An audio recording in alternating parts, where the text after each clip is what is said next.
one of the things that recently happened in the United States I want to bring to your attention. Those of you who have gone to Las Vegas, Nevada, have recently witnessed where they have built a replica, or tried to build a replica, of Horemakhet, one of the most ancient colossals, not only built right here on the African continent, but the most ancient colossal on the planet Earth. And they made him with blue eyes and white skin. And not one word is said that this is an African architectural structure. And even put a pyramid, and they even have Tut's hut. So the sad thing is that people from all over the world go here, and not one word is mentioned that this is an African architectural structure. Not one word is mentioned that this belongs to African people. And the sad thing is that many Africans who go there and spend their money don't even realize it themselves. And the rooms are called Tut's hut.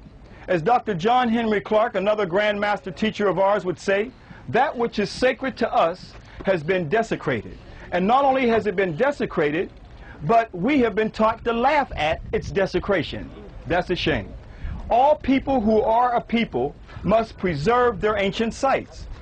For us to be a people, we must have something that is ancient that belongs to us. So when you look up at the face of Horemakhet, you can see where Napoleon, who came here in 1798 and had 21 cannons, his generals, line up 21 cannons and blow the nose off. And George Washington, who was part of the Illuminati, Benjamin Franklin, and Andrew Jackson. That's why they named Memphis, Tennessee, off of Memphis, where we're going in a few minutes, trying to design from the Grand Masters. So they know they were stealing the people from the African continent and stealing the knowledge as well. So let's go up on the high wall and see more of Horemakhet and deal more in depth with the history, the true history of this Grand Master who came up out of pre-dynastic Egypt. Not the 4th dynasty, but pre-dynastic, who was part of the real Horus king, who was deified as a god. The first deification as God as a man. Tell it like it is, man. Horemakhet. This is something to behold. Oh, your trip, it hasn't even begun yet. I know. I'm just went to overwhelmed. America and brainwashed the people to death. Well, they had. Well, how do you keep a people slaves? That's right. You got to take away their story. You got to take away what is sacred to them, and then you desecrate it.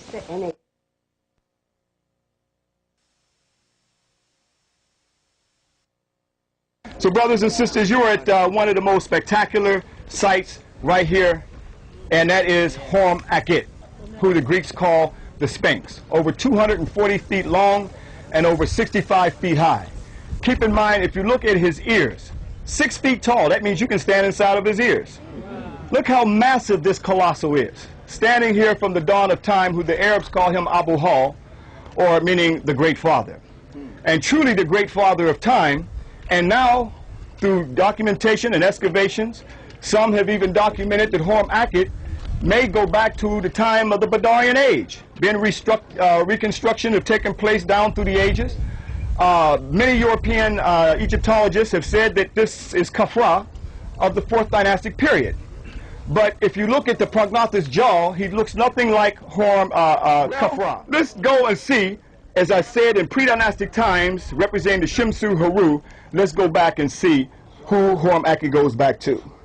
With a little Twa, who our ancestors, even known as the Sebenetos, who was during that time of the pre-dynastic period known as the Twa, and even Bes. That's where you see his origins go back to, who the Africans built this. So here we have all proof and documentation of where the origin of Horemakhet, and all who comes before him, like the Europeans you see here, have to look up at this and see the beginning when Napoleon was documented in Los Angeles Times, that when Napoleon visited the Sphinx in 1798, everything but the head had been buried in sand, although his soldiers reputedly used the head for target practice. But we know it's a new day today, and it's the first day today.